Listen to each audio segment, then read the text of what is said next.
Hello everyone, in this video I'm going to show a step-by-step tutorial on how to add home address on Uber account. So first we're going to go to the Uber app.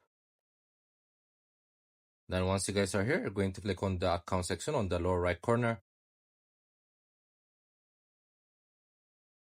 Then next we're going to click on settings.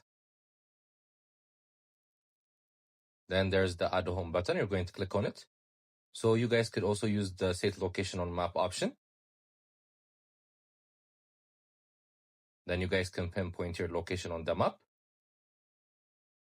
If not, you guys could write your location, then click on it. So as you can see, it's registered there. So this is helpful in cases of when you want to go to home, it's automatically going to direct your location to the driver. So that's the importance of this setting. We also have different videos around how to tutorial playlists. Make sure to check them out.